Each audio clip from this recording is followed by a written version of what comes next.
Welcome all. I'll start with a quick introduction. So let me just present the slide. So yeah, welcome all.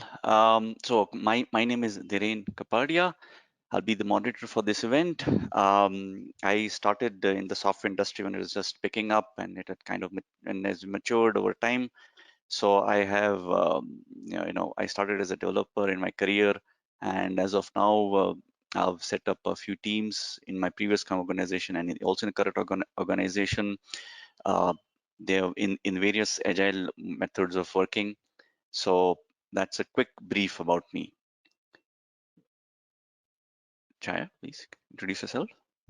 Sure. Thanks, Dhiren. Thanks, ANI, for this opportunity, and good morning to all. I'm Chaya. I work as a delivery partner with ThoughtWorks currently, and working with a very interesting initiative which is called as Engineering for Research. My main focus is kind of transforming and building high performance teams, and since we're working in technology, we're exploring how we can push computational science boundaries.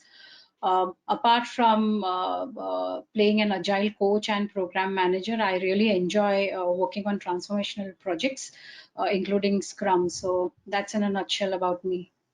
Thanks, Dhiren. Thank you, Chaya. On to Rishi. Thanks, Dhiren. So hi, this is Rishikesh Karekar. I'm currently leading the I'm currently leading the Agile community at Capgemini India. My experience primarily is in large-scale Agile transformations at enterprise level. So even today, example, driving the transformation across Capgemini India is quite a challenging and exciting thing. I'm also part of many working groups at the ISO BIS level. BIS is basically the Bureau of Indian Standards. It's a government organization. So I work as part of that task force to drive the Agile standards. I'm also actively blogging on my website and very active on social media. So thank you for having me here. Thanks, Rishi. Yeah, I've seen a few of your blogs. Quite interesting and varied topics. Yeah, Preeti, welcome, Preeti. Yeah, hi, thanks, Erin, and thanks, ANI, for this opportunity. So I have around 21 plus years experience, and I'm an active lean, agile Kanban practitioner. I've been working as a process coach for more than 15 years, and for the past 5 years is where I have kind of actively moved into, agile and DevOps. So that's like a quick introduction about myself. Thank you, Preeti. And last but not least, Rajiv. Hi, thank you, Dhiren. Good morning, everyone. Thanks for joining us. My name is Rajiv Vajwala. I'm currently working as an enterprise agile coach with Fiserv India. I'm working from the Pune office. Luckily, or however you want to look at it, I've been working in some sort of an agile team since early 2007. Did my Scrum Master certification in 2007 and have been working in some sort of an agile team member role since then. And I have been involved in quite a few transformations since about 2009. A lot of work has been going on in the agile transformation space in my organization for the last 8 to 10 years, and even larger transformations are expected to be happening in the next few years. I have been involved in a lot of trainings in my organization, and it's been a very, very exciting and fulfilling journey. Just wanted to share a bit of a personal information that I am an avid motorcycle rider and also love going for hikes in the nearby hills and mountains. If you are interested, hit me up and we can pair up. Thank you. Okay, thank you, Rajiv. So it's interesting. We are coming up to winter season. So if there are any winter hikers, okay. All right. So now we can get into the main discussion. Let me just expand my screen. All right. So what we have, the topic is derived out of OKRs. So it makes sense to first, let's just say, what is an OKR and where it all came about from. So objectives and key results. So this was kind of Andy Grove's child, the ex-chairman of Intel. So and Intel was started it off, and it kind of has dominated the microchip market. And thereafter, there's been one of the managers there, John Deere.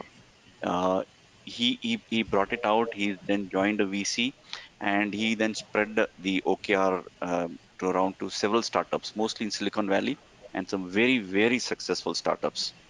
Google, Google, and there are a few more also. And then he also went to the social into the social arena. So the Gates Foundation is also using OKRs. So it's a very simple but very effective tool to align the business, and also to allow to think big, as the Google founders are looking, we famously call it 10x. Larry Page, everything is 10x. But then how do you get 10x down to everybody in the team? So OKRs is one of the tools that is used to do that. Um, and obviously, there is some ways in which OKRs are being used now across many places. Now coming to the topic of what we have in the agile community. In the agile community, we have coaches, and there is some schools of thought as to what coaches should do, how, and in examples for a service organization, do you need a coach? If you're not a service organization, if you're a captive or if you're in-house at a product company, uh, what are the coach's goals? How do you get how what do the coach contribute to the bottom line? So those are some questions which come up, and that's where, when I was initially discussing with Prashant, we were having a discussion, and it came out like, how can you align the coach to the business outcomes? So that's where the OKRs came in as a very powerful tool, and that's kind of the genesis of this discussion. So um, yeah, so now in the sense of how let's moving in, I think, into the actual discussion. So what we have now is, um, I'd like to start with what are the experiences that our panelists have, so we can have experience sharing about using OKRs, and then we'll get deeper into the topic. So I think I'd like to start with Rajiv first. You can start with your experiences. All right, thank you, Dhiren. So I was one of the first full-time agile coaches that got deployed in my organization quite a few years back. And right after I started working in this full-time role, I had a realization that coaches should be seen as enablers for the goals and objectives that the entire organization has, that the entire management and the executive group is looking at. And I realized that I need to be working very closely along with them.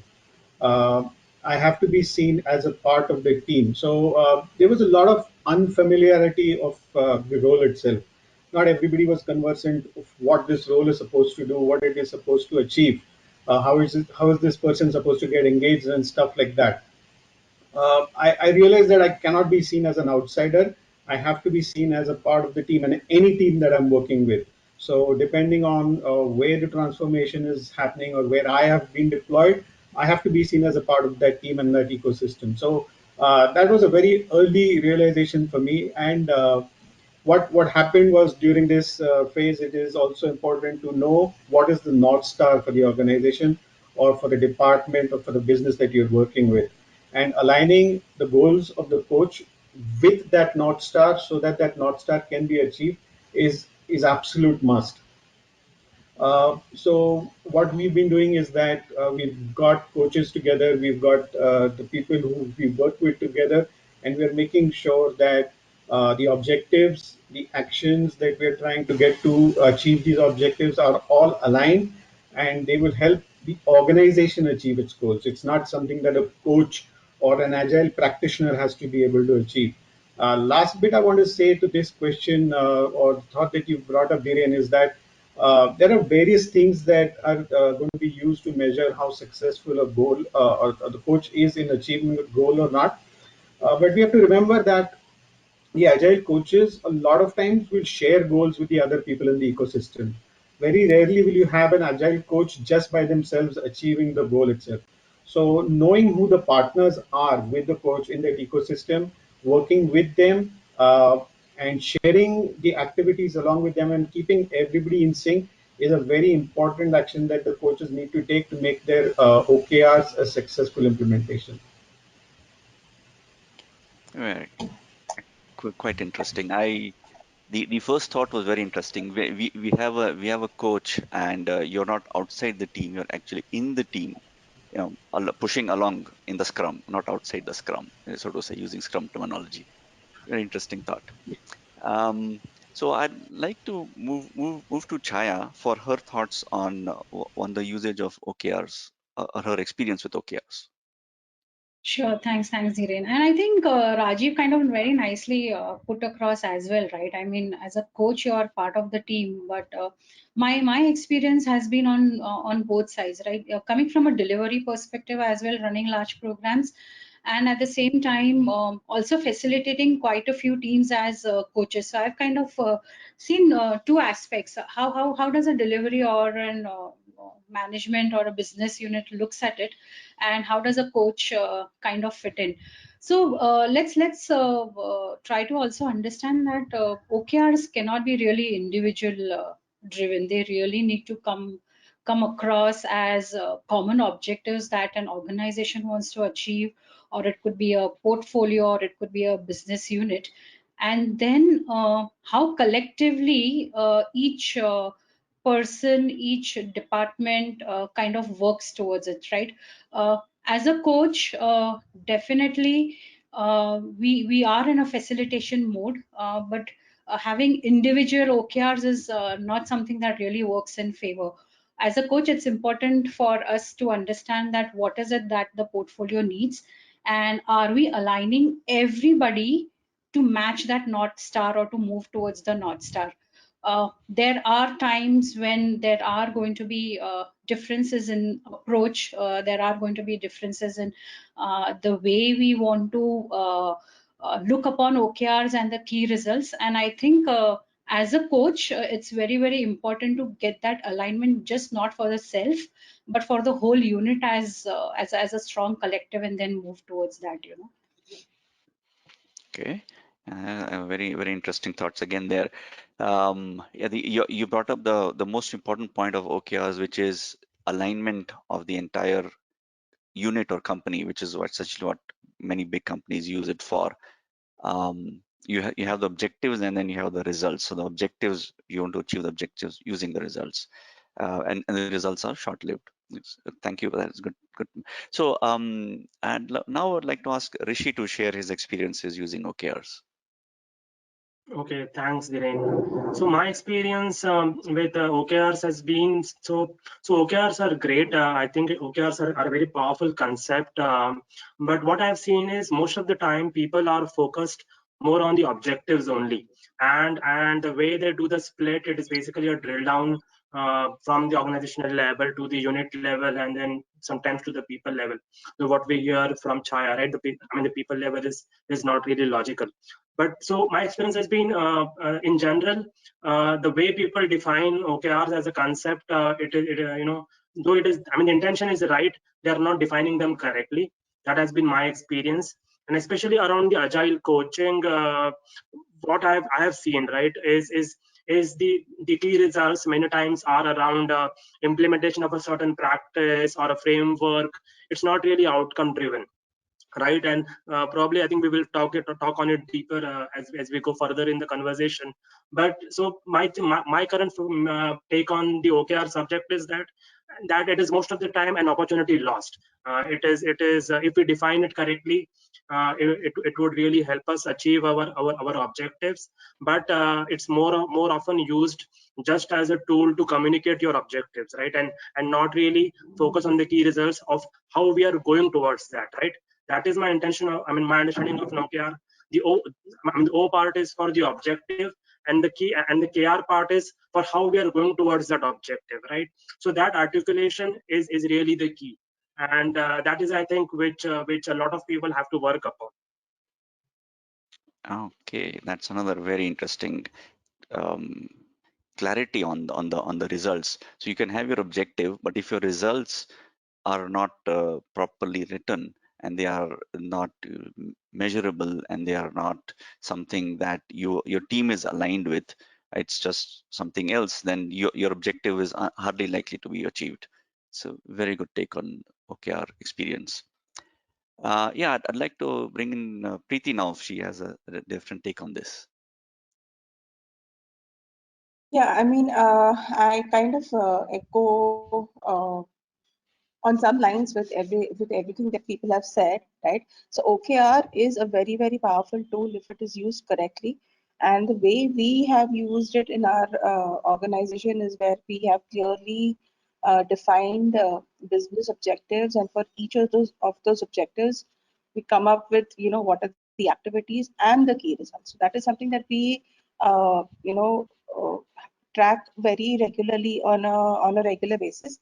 Now, apart from the regular agile coach, right? So as an agile coach, we also have our OKRs, which we track. I have also been, so I also lead a DevOps community of practice in our organization. And as a part of, and so this community is a set of people who have, joined this community of practice on their own interest. Okay, so they will be working on DevOps activities over and above the regular work that they do. So in fact, I've seen that OKRs over here works really nice because uh, we have a very limited bandwidth, right? So with that limited bandwidth, I have seen that people are really focused on those key results, whether we achieve it. So we don't really take huge targets; we take smaller targets because it's over and above our regular work. But I have seen that tracking that on a regular basis is something which is really helping us move forward from what we really want to meet in terms of the objective. Okay, that's another interesting take. So Google is using OKRs to think 10x, but what you're saying is as a kind of an activity which people are doing along the way, you're also using OKRs to make sure that that activity, side activity, is also progressing along the way, and people show some results from the activities. That's very interesting. So now we come a little bit closer to the main topic. So now what we have is we have the agile coaches who may or may not report to the same line manager. Uh, Now what is and but obviously they need to be working for the unit which the team is working and delivering as to what the team needs. So that's where now we're having a framework where the coach can get aligned to the business is what we now would be looking at do, given the current way of working and everything is going online and agile, and the whole industry is moving. So this is extremely important in the current environment. As also initially said, the whole environment is changing right now. And so I'd like to invite Rishi to talk about his experience of aligning the coach's role to the enterprise OKRs. Okay, thanks, Dhiren. So, right, about the enterprise goals and linking the agile coaches role to it. So, I think first of all, right, I mean, the enterprise is a very large structure, right? So, for most coaches who work as part of certain delivery function or delivery organization, right, it is important that it is clearly articulated what is the overall outcome that particular unit or that particular delivery function is wanting to achieve, right? And then the coach's objectives, right, cannot is the same, right? So from an objective perspective, the coach's objective is the same, but the key results that those coaches could drive could be much different, right? And I'll here give you an example of myself. So I'm leading the India Agile community for Capgemini, right? So in a way, I'm responsible for the transformation. Now, Capgemini as an organization is responsible for successful delivery and outcomes for our customers, right? And I'm working with many of the leaders for that. Now, of course, as an outcome, I am definitely have a stake and responsible for for the overall outcome of Capgemini. But when I'm actually working on the ground, right, the outcomes and the key results that I'm driving is to actually make these leaders successful. So I think that distinction of when we define the objectives and key results for coaches has to be kept in mind, right? We do not have to mix them with delivery, right? I mean, the role of a delivery manager or a leader is to make that delivery or engagement successful. The role of a coach is to make that engagement manager or delivery manager successful, and that is the key differentiation. We have to always remember that you are an enabling function.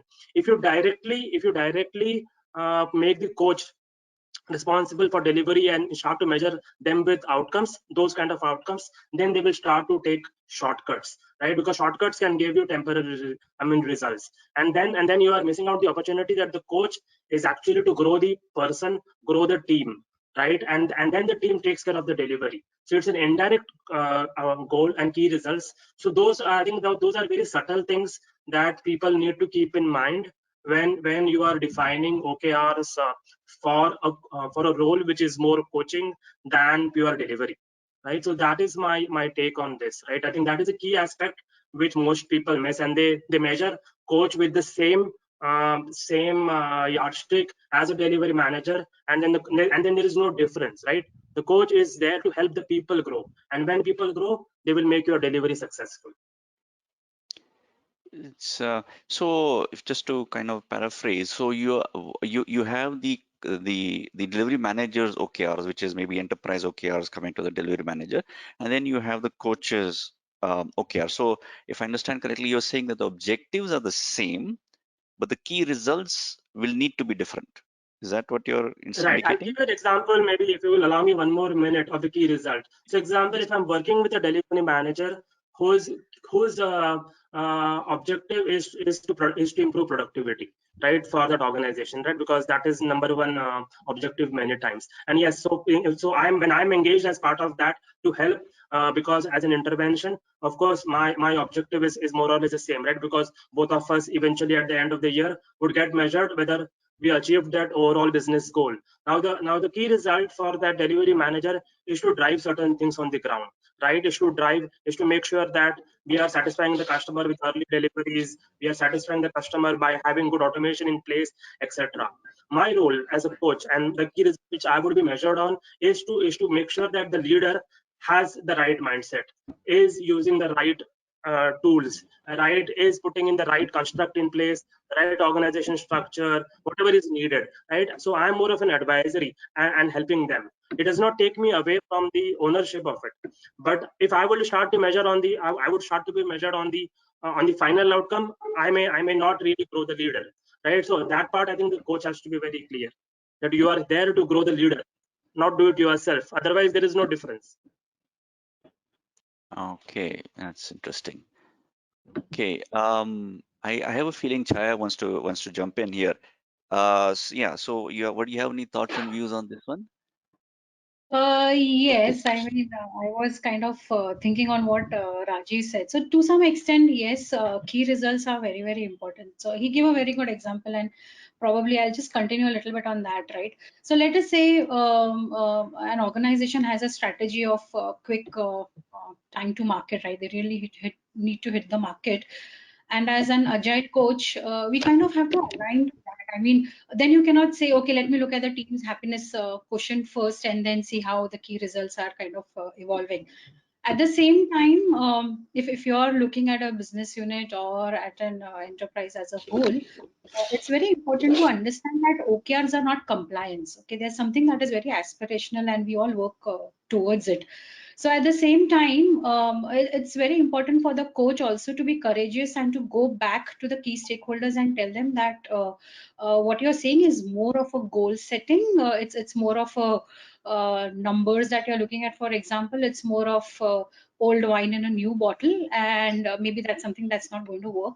So let us look at, are we ready to kind of rework on our objectives and business goals as well, right? If you have to bring in a good alignment within the organization across verticals.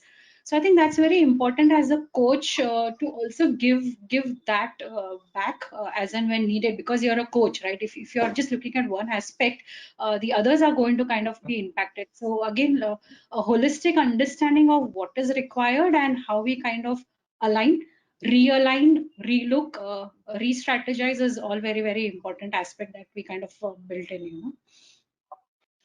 Okay.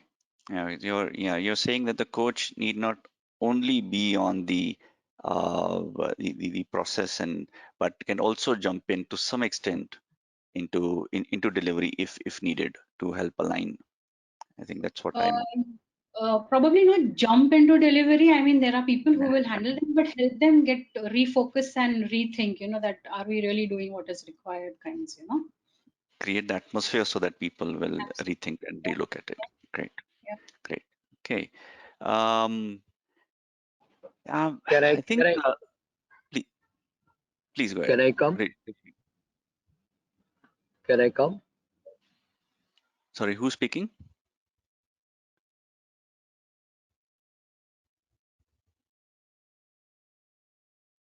Dhiren, go Uh, ahead. Go ahead. No, Dhiren, okay, if you don't mind, I would like to actually say something over here. Will that be please go okay? ahead. Sure. Yeah. Okay. So I was actually listening to what Rishi was saying, right? And the way I would look at it is, yes, see, until this, we are not, as a coach, we are not aligned to the business objectives that that that we as the company has. Um, it may be difficult to really, where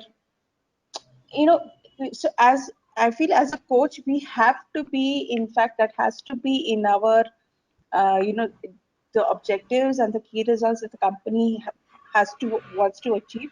That is something that should really be also our own objective and key result.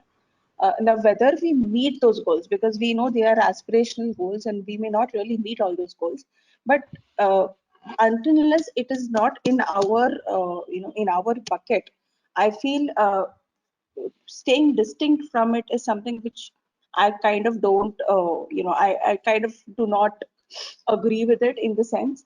So, like as Chaya was mentioning, right?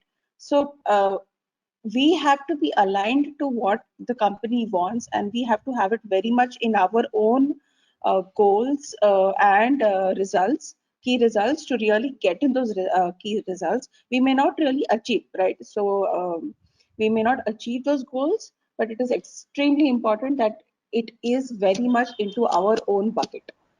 So at least that's my take on that. Okay. Okay. If I I can, I think what. just, respond to that, Dhiren, right, in one line, a couple of lines, if you don't mind.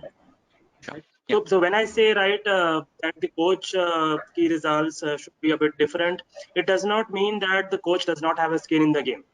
The coach very much has a skin in the game, and if the overall organizational objectives are not achieved, the coach is also is as much accountable, right? So that is not what I mean.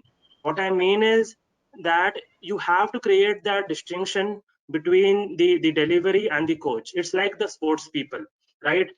There will be people playing on the ground, and there will be people who are sitting and observing and telling the players what is the right thing to do, right? And many times they are very hard on the players as well, right? Coaches are hard. So that is the distinction when I'm saying, right?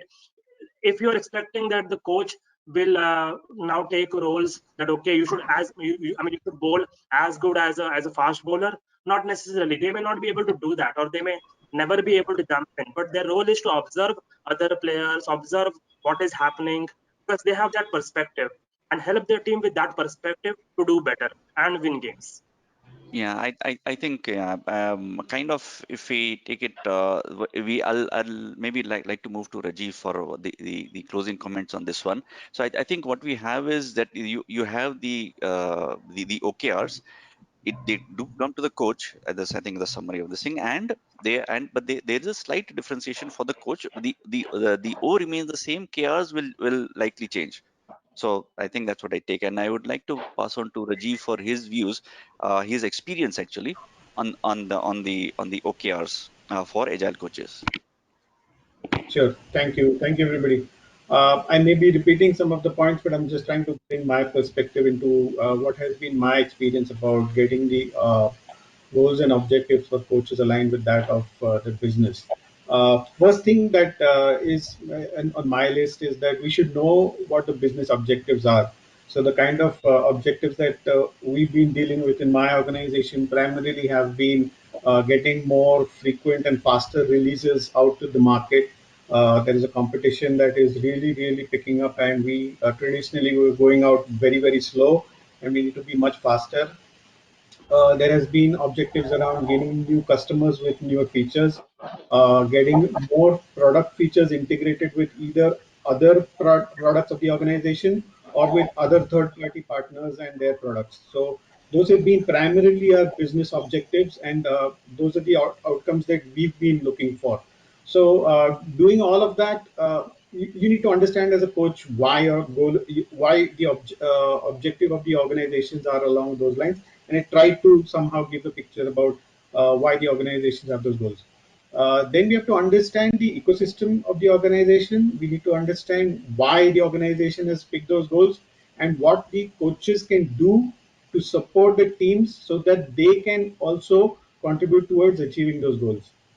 So I agree with what she's saying, that the analogy of the sports coach, just look at a football or a cricket coach. They're there on the outside, they're there observing, they're looking for weaknesses, strengths, whatever things that can make the team a better unit and perform the goals, perform their actions so that the goals can be met. It's not always that the coach can or will be able to step onto the field and do exactly what a Virat Kohli is doing, or Lionel Messi is doing, but to be on the outside and to be able to point out what are the small delta changes that need to make, that will really propel them into greatness. That's what a coach will be doing. uh, Another aspect that I want to bring is that uh, depending on what point of the agile transformation is going on, the coach's activities will be quite different. So if you're looking at an early stage of the transformation, the coach will be very much on the ground with the team, doing a lot of training, day-to-day training and mentoring.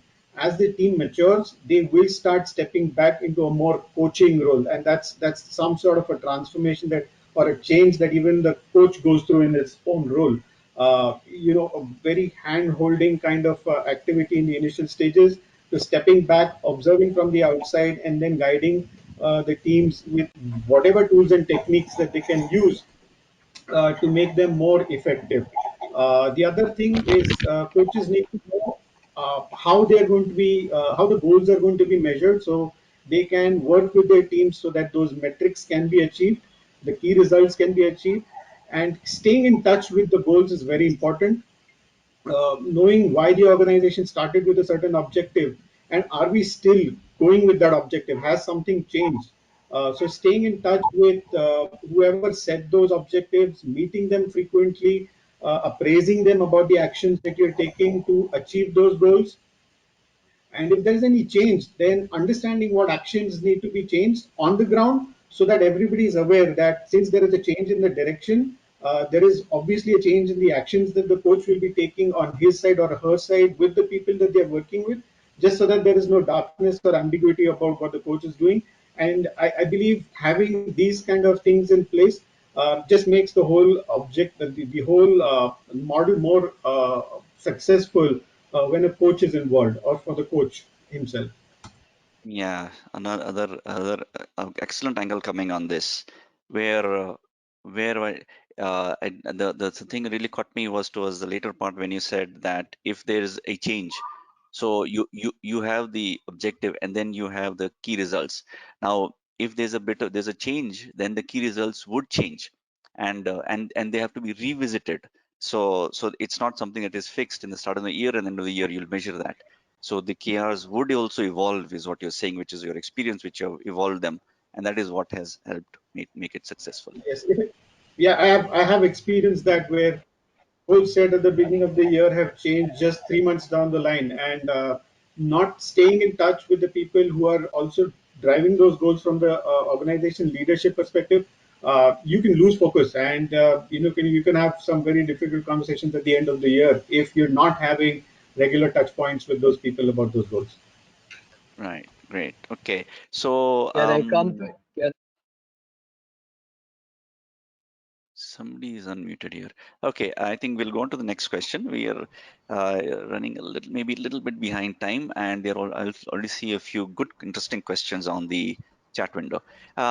Before going to that, I would just like to have one perspective from everybody about the um, challenges and anti-patterns in your experience for whenever you've been implementing the OKRs for agile coaches. So in this case, maybe I'd like to start with Chaya first, if your experience on that. Thanks, Dhiren. Yeah, I mean, anything that you embark, any journey is not going to be without challenges. Let's understand that. And it's very important to kind of acknowledge those challenges and understand what's really giving rise to those. As a coach, like Rajiv said, right, we more of observers of how things are happening on the ground. We kind of move in or move out. And I think one of the challenges that also comes when a coach is introduced is uh, suddenly there is somebody who's kind of observing everybody. And let's understand that in any team there are going to be two sides. There's going to be one tech side, one coach side. There are going to be certain stakeholders, and sometimes becoming transparent also maybe an problem with a lot of people, right? So introducing transparency at a level where people understand why we are doing an activity like an OKR, understanding key results, getting an alignment. It's very, very important. So you have to kind of see, are you ruffling feathers? There's going to be uncomfortness with a lot of people. That's one of the biggest challenges. Let's understand you're dealing with people. Even when we want to kind of work on certain changes and implement tools and frameworks and techniques, it's ultimately the people on the ground that you kind of deal with. So that's one of the challenge. And then there are obviously going to be anti-patterns as you come in, right? We talk about measurements. How are we going to look at the metrics and all? It's the same thing where it's more of a goal setting and then driven down. So people will kind of set up key results at 5% defect improvisation, right? So that's an anti-pattern that's kind of coming within OKRs. That's really not a key result that you want to achieve. So we have to think of how we really want to coach and address these challenges. There are going to be many, right? We also have to allow the teams to innovate their own OKRs. So when you have them defined at an organization level, and then when it comes to team, do allow them to innovate. We have a boundary of reference. We have a reference frame where we want to play around all of this for a complete alignment. And I think that is one of the challenge that coaches also have, right? So for example, let us say Google has a target of reaching 1 million user base, and then there is a team which says, okay, we want to work on a video application. It's again a challenge, right? That team has something that they have in mind, but you have to kind of go and talk to them and make them understand and get them realigned to the whole goal that you're looking as a big picture, right? So I think I'm sure the other panelists will also have a lot of other points to talk about. One of the main thing is it's a people challenge, right? There is going to be a mind shift, there is going to be a paradigm shift, and how are we handling that? Ultimately, agile is going to be a human endeavor. So that's one aspect I wanted to bring out. I'm sure we'll have more of these being other aspects also coming out as we move ahead, you know. Yeah, interesting. So yeah, the main thing is, yes, you are dealing with people, and there are people who are working, and yes, so some people will take time to get adjusted to transparency, and it's people. So you have to handle the people, and obviously that's a age-old recipe which people are still working on. Uh, so I think we have Rishikesh has I think some experiences on doing it for that. Like to if you can share your experiences with your team. Sure, Dhiren. So about my experiences with doing OKR, right? I want to share with you an interesting thing. right? So I'm often leading large teams of coaches, and there was this incident where at some point it was almost 15, 20 coaches, and I gave them the objective, right? Or we had our organizational objective, and it was shared with them, and I told them, okay, now to achieve this, come up with your own key results. What do you think how are you going to achieve it, right? Let me see you articulate it yourself. And that is where it got interesting, and we saw a lot of anti patterns. Is that some of the agile coaches who are more comfortable with delivery, right? So though they are called as agile coaches, they're not truly coaches in that sense, and their main focus is still in their head. They are still delivery folks, and the kind of key results that those guys came up with are were still very much delivery. Whereas some of the other people, and I'm talking about the ones where we had problems, right? So that was one where I saw the key results were not defined correctly, and then it is not really differentiation. Second aspect which I saw is from some of the coaches, the anti-pattern which was there was that they came up with things which are trivial, right? Example, one of the things which Chaya mentioned earlier in the right, okay, example, and that was exactly what they came up with, happiness index and things like that. So yes, that is important, and right, they are going to create that, etc. But that is not what I want to see, right? My objective is to make this transformation successful. So while definitely I want teams to be happy, and that could be one of the key results, that is not the only outcome, or only key result that you're going to be measured on. So, and those are the anti-patterns, right, which I see on the ground, that the key results many times are not tied to the objective, and the coaches also don't understand it because many of them still have to make a long coaching journey, right? They are still there in still very strong and in their head on the delivery, where they want to do things themselves, and it is easier, right? It is much easier to do things yourself than to make somebody else do it, right? It is you can always jump in and do stuff, but to get a big leader to change course, it is much more harder, right? Second thing is getting stuck in the whole practice thing. Let me implement safe, let me implement scrum, set up a kanban board, right? Those are not key results for me, right? Those are the ways you reach to the key results, but the key result is having some success, right? Having things like that. So those are the kind of anti patterns which I see in context of the agile coaching OKRs. Right.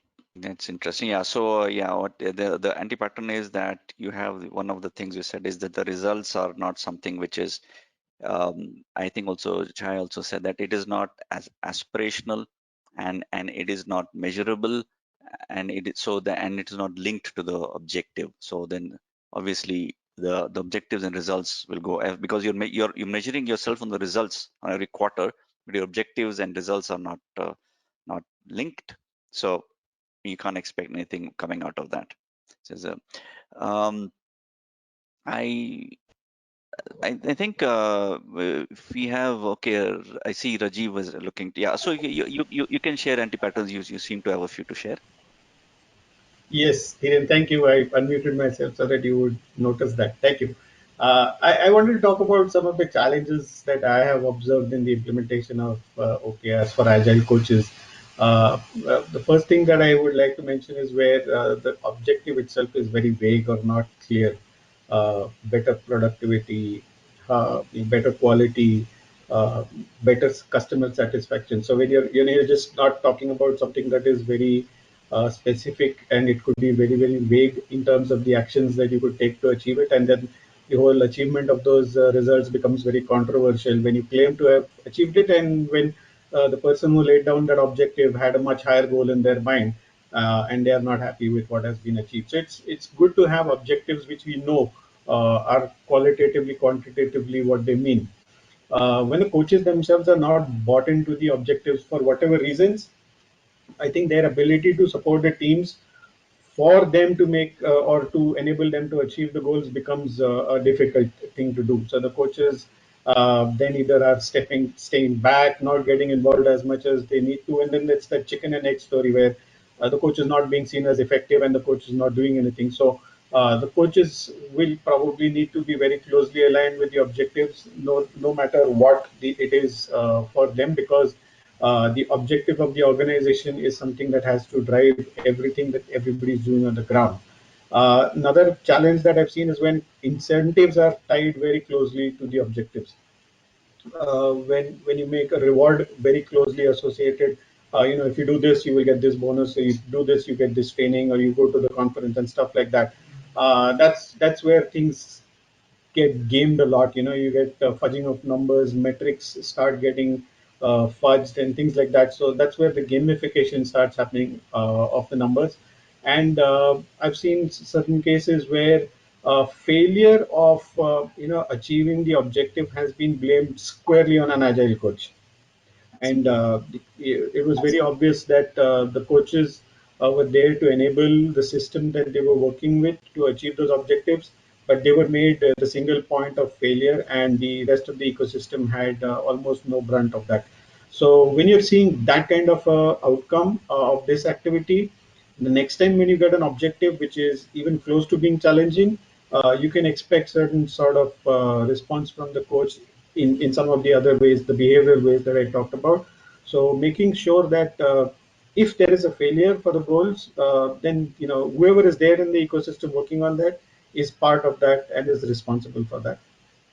That's what I wanted to talk about, some of the challenges I've seen. Yes, yeah.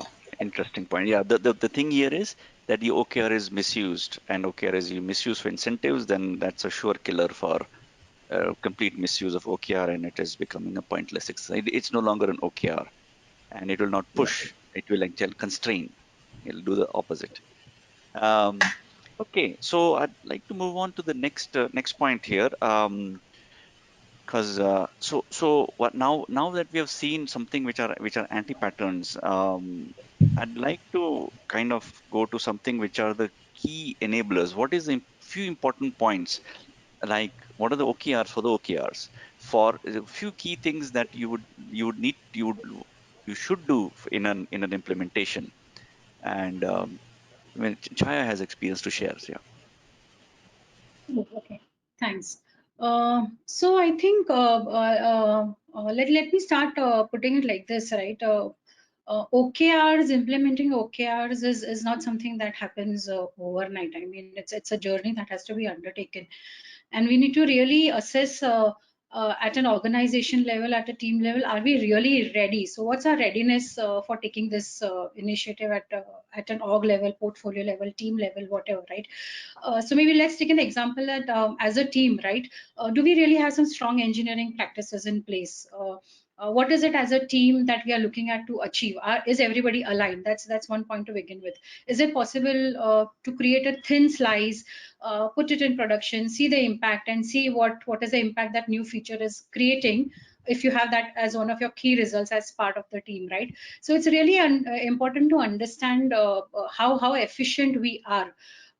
Probably, if you've actually read the book Radical Focus by Christina Vodke, right? She really talks about this concept of being ready. So it's more like understanding, is the soil really fertile? Does it have enough minerals and the required components to grow what you want to grow?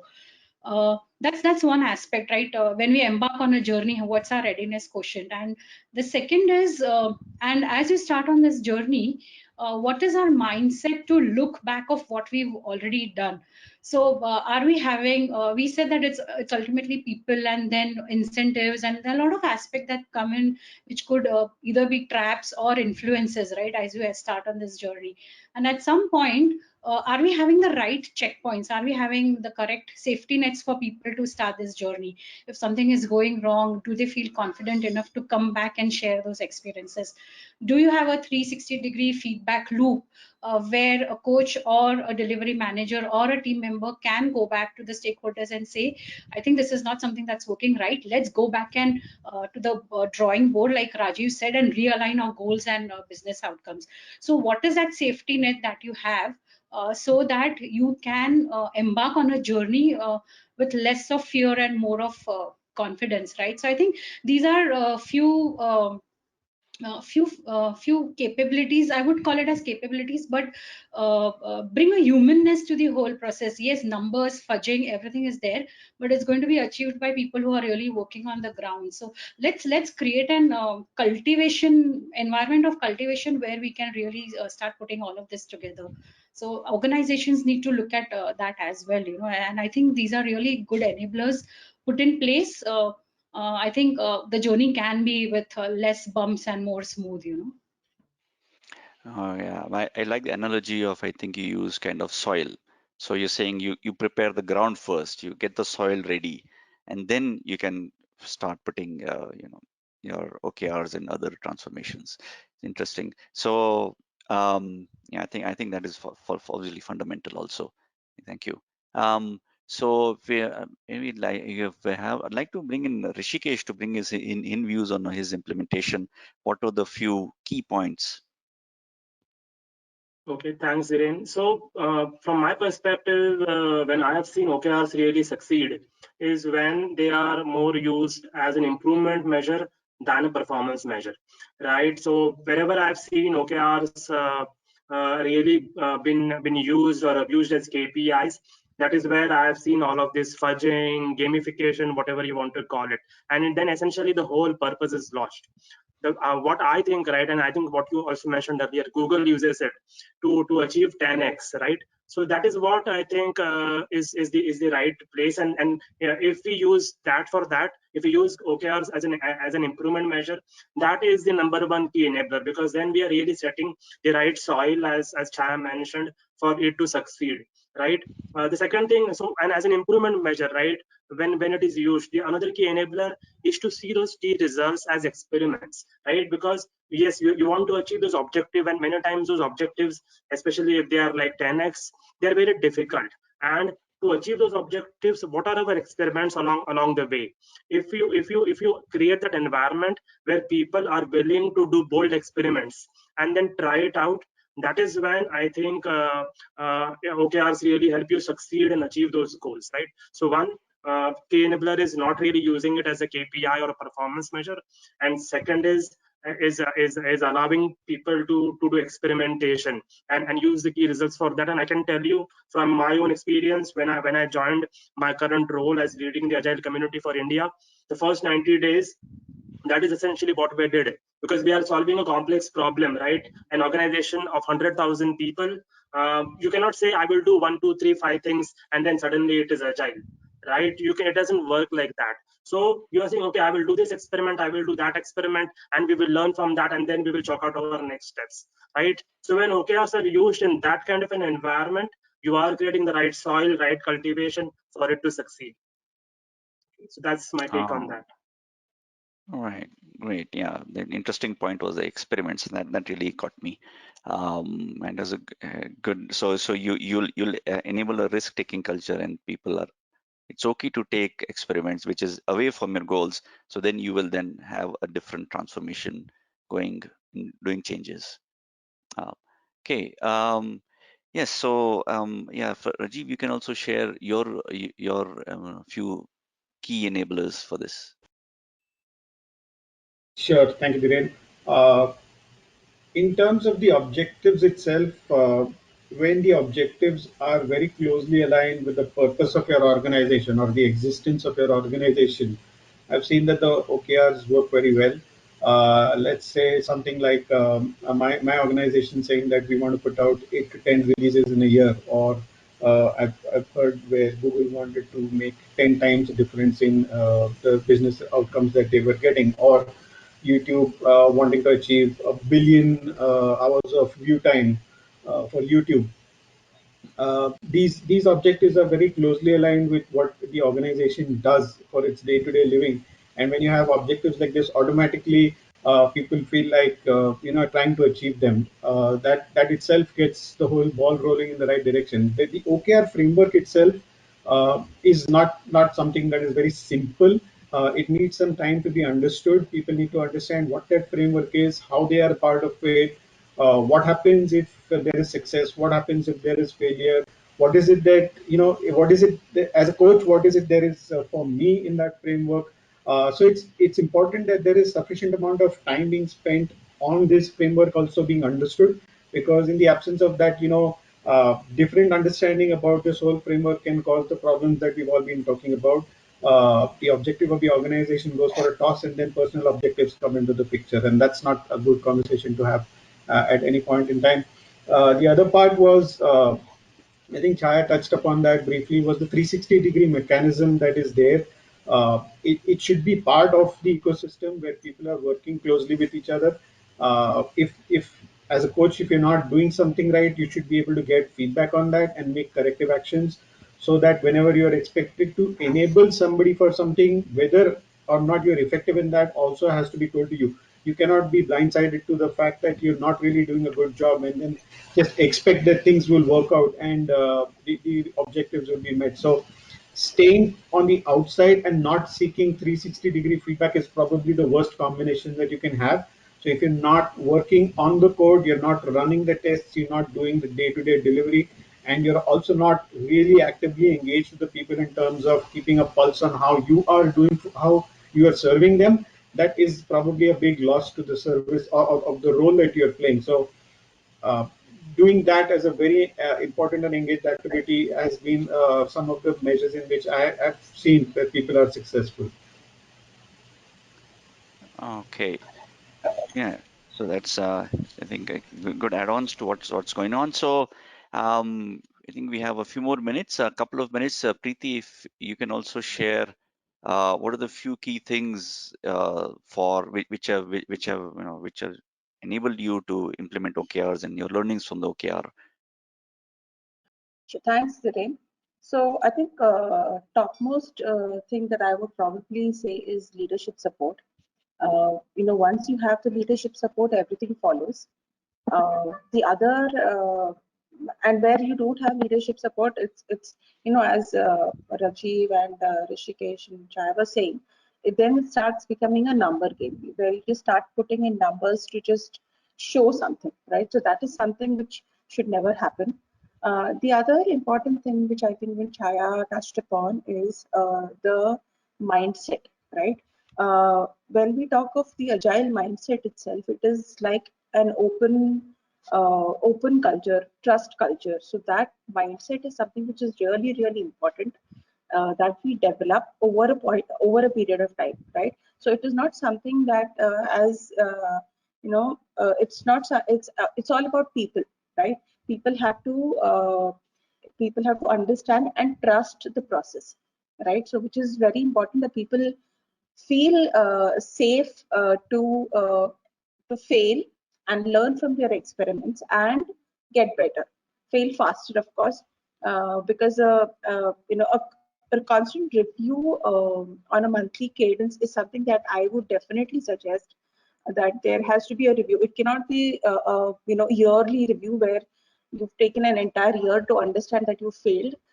It will help if it's a constant cadence, at least on a monthly basis, which will kind of help us to understand where we are and what we have where we have gone off rails and how we need to get back. So so those are the very, very important aspects that I think in terms of enablers for this approach, for the OKR approach to build. Okay, thank you, Preeti. I think that was a pretty good summary of the of the key enablers. So this thing, there's one thing with John Dare is saying is calling the CFR, the conversation, feedback, and a review. And of course, if you don't have the management, basically the CEO and that level committed, don't bother trying it even. So that's okay. So with this, I think we have covered good ground, and we are already at time where we should start looking at audience questions. And I have a few sent out, so I'm just going to start reading them out. The first question is, I would like to know if OKRs can be used along with safe implementation. Question by Balaji. A safe implementation, have any panelists have done or participated in? I can try to answer that. So it's not just about safe implementation. So example, safe implementations are typically very large implementations where you are setting up ARTs and things like that.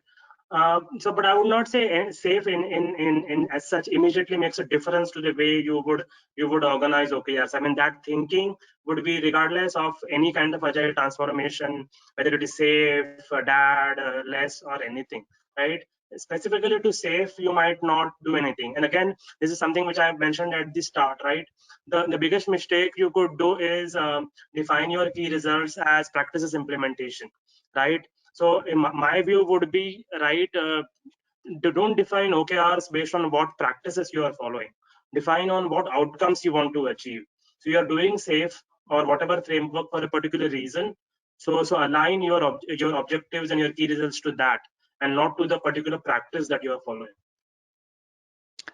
Yes. Yeah, okay. Can I It's a also business add to outcome. that point? Sure, Preeti. Go ahead. Yeah.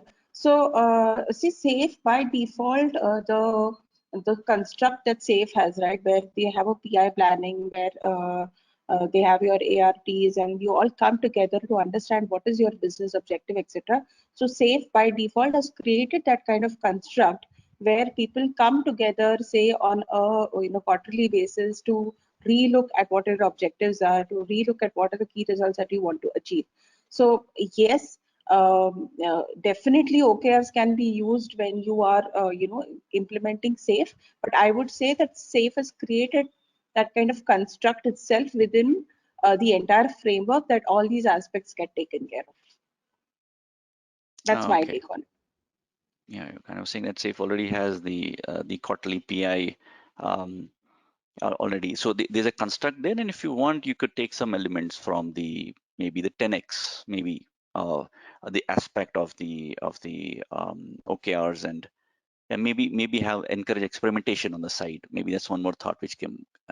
So Yeah, in okay, fact, SAFe has this one month where they have this hackathon day, right, where you are actually kind of experimenting on what you want to create. So SAFe, as I was saying, that construct is there in SAFe, where it is looking at these aspects and how you can implement OKRs. Additionally, actually adding OKRs as a part of your PI planning is something which you should definitely do to bring in the outcomes that the organization wants to achieve. okay, I think Balaji is also happy with your answer. So I think that question is answered.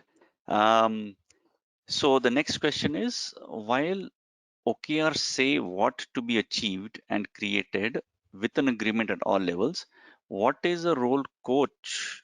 What is a coach's role when everyone has shared understanding? Okay.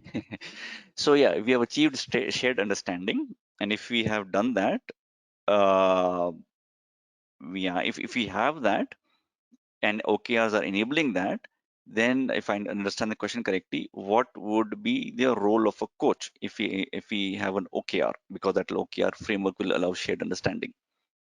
That's how I interpret the question. Rajiv was right. Dhiren, I would like to at least try to respond to that. I will say, however, the question is not entirely clear to me, but from what I'm understanding is there is a shared understanding of the objective, and then in that case, what is the coach's role in that kind of a setup? I believe that whenever there is an agile transformation going and there are these objectives coming into the teams, given where the teams are, the kind of work that the coach will be doing along with the team will be different.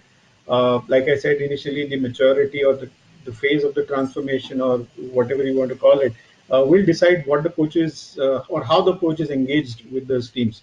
So knowing upfront how the coach is going to be working or enabling the team to achieve those objectives will be something which will keep changing. I think every 6 months, every year, you may see if the coach is working with a similar set of teams within the same business unit or department, they may have different actions that they will be focusing on. Something which is very, very basic, the initial training, if I can say so, and then getting them to the higher stages of maturity and keeping measures to assessments and other metrics along the way, so that the objective of the organization is being met through what the action the coach is taking will be something that will keep changing. So That shared understanding will be there for a while, but as the teams are maturing, that the actions that actions that the coach will be taking to achieve the goals will have to change. Okay, thank you for that. Yes. So yes, okay. So yes, the shared understanding is one of the goals of the coach essentially, and there are more things which a coach does, which you have said. Um, okay. So move on to the next question. Will measuring the agile maturity of the team at defined intervals help measuring the effectiveness of the coach? By Murli. We Chaya want to take a look at have a go at this one. Measuring the agile maturity of a team at defined intervals, will it help in measuring the effectiveness of the coach? Hey, Dhiren, I think Preeti had something to share, so she was all set to Oh, speak. Preeti, go ahead. Yeah, yeah. sorry. You can go ahead, Chaya. It's okay. All right, this is a mutual benefit. All right. So, to some extent, organizations do look at that. Okay, so let's be very honest. I mean, let us say I'm achieving 100% CI/CD. Okay, the coach is really being effective and kind of put in those practices. It's very important to understand what is being measured, also, right? So, are engineering practices being measured, or are there certain value systems that are being measured? That's very important. Engineering systems are very much measurable, right? You can quantify them. You can say, okay, we now automated 100%. We've now achieved proper pipelines and CI/CDs. We're doing code refactoring. If you're following XP, then a lot of other things kind of actually come in. And as a coach, how effective I have been to ensure that, for example, pair programming is really working for a team. There could have been hindrances, and then pair programming is really a challenge. So how effectively have I solved that problem within a team, and am I able to take it to the next level? So yes, at certain point, it does kind of endorse the coaching that has been going on. But what about, again, coming to intangible things, right? What about the learning that has happened? What about the growth of the team? What about the maturity of the team in terms of becoming self-organizing teams, right? I think those are other aspects also. That is something that an organization needs to look upon.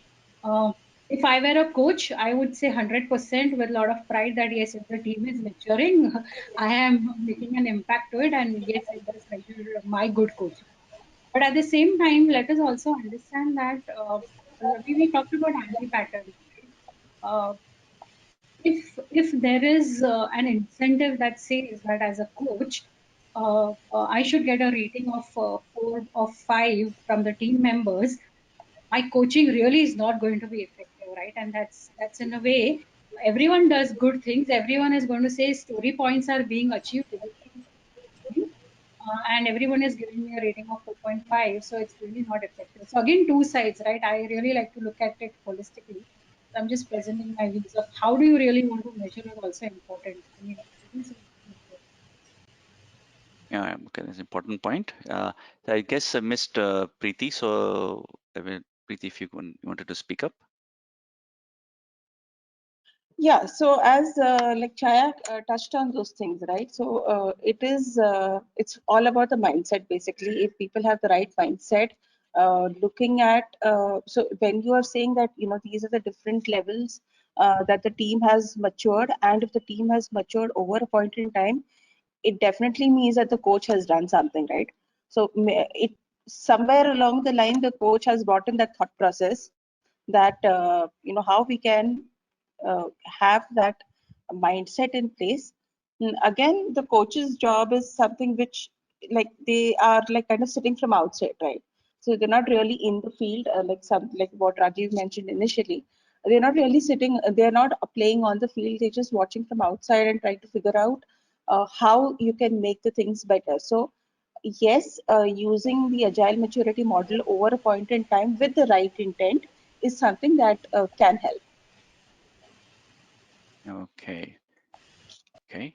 Thank you for that perspective too. If there are any other thoughts, you can go ahead. Otherwise, we'll move to the next question. I have a couple of thoughts, Dhiren.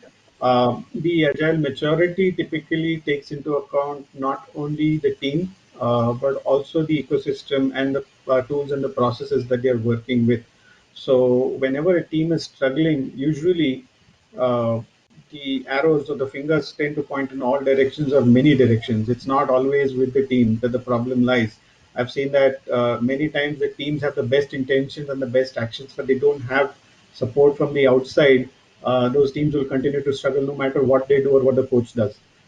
In this case, I would believe that there has to be a common responsibility for the success or failure of the team. Even in case of a success, there is common responsibility of the entire ecosystem. So, just going back to the example that I gave, where the objective not being met was one agile coach's responsibility, and he actually bore the brunt of that. Just to extrapolate that in the situation, the success and the failure of any team or set of teams will be a responsibility of the ecosystem that they are working in, and the agile coach is part of that, definitely. All right. Yeah. So what we're saying essentially is that we the coach is part of a ecosystem. So we would measure, he would be measured along with it, and then and the team would be measured in part of the ecosystem. I think we have a Dhiren, I few just more. wanted to add one point, which one of the participants has mentioned on the chat, right? I see that, and he's talking about agility, right? And I think this is one of the fundamental problems with the whole maturity assessment approach, also because it most of the time tries to measure how you're doing agile, right? What kind of practices you have, and etc., and which are anyways can be gamed very well. But maturity assessments very rarely measure agility, right? And that is where I think there is some kind of a challenge also, that whether how effective these maturity assessments are. For example, one of the things which we are doing now in Capgemini is really turning around the maturity assessment to start measuring agility, and not just how good your practices are, right? Because your practices could be top notch, but if they don't really achieve the outcomes, it is not helping. And that is, and then, right, so just the point because of that comment which has come from Shantanu. Yes, yeah, yes. We have quite a few measures out there which yeah, which measure only the practices. So you could be capital A agile or small a agile. That difference is what is being brought out. Okay. So then now I think I'll like to move to a bit of a summary for everybody on here. We need to leave a couple of minutes at the end. So what are the let's say one thing that each of you are taking away? I would like to say that I am taking away a good experience that has come out of OKRs. Doing this has actually made me, I was interested in OKRs and I was doing them, but while doing this, I got even more interested, and I really am going to we have an enterprise, our infra team is moving to agile, which I'm now getting interested in. So that's my takeaway. And I have things which I've heard from here which I will then take away. That's one of my takeaways. So if you can go alphabetically, we'll start with Chaya about an introduction. So or let's go, yeah, we'll go the same sequence. So Chaya, you can give your takeaway and then we can go towards closure and the rest of them. I think my takeaway from this discussion and overall working with OKRs has been, I think a lot of you also would be experienced in that. I think it's a continuous process. There is always room for improvement. There is always a way where you can go back and redefine and re-strategize. So I think keep yourself open to this. Let's not get close to this. I think the room for improvement is always the largest room. So that's something I really believe in. It's going to be a continuous process, and be open to it, right? Evolve along with what you're doing. That's very important. Interesting. Okay, Rishi is next alphabetically. Yes, so my takeaway would be that OKRs is something which I believed in, but I see that a lot of more people are as passionate and using it on the ground. So it's really confirms and reaffirms my belief to continue to use it much more strongly and vocally, right, in my engagements. Thank you. So Preeti. Yeah, so one key takeaway is that implement everything in shorter time scales. Okay, learn from your failures fast and be prepared to fail. So there are going to be failures, and it should not be something that should hinder you from taking it going ahead. Yeah, that's it. Interesting. Great point, I think.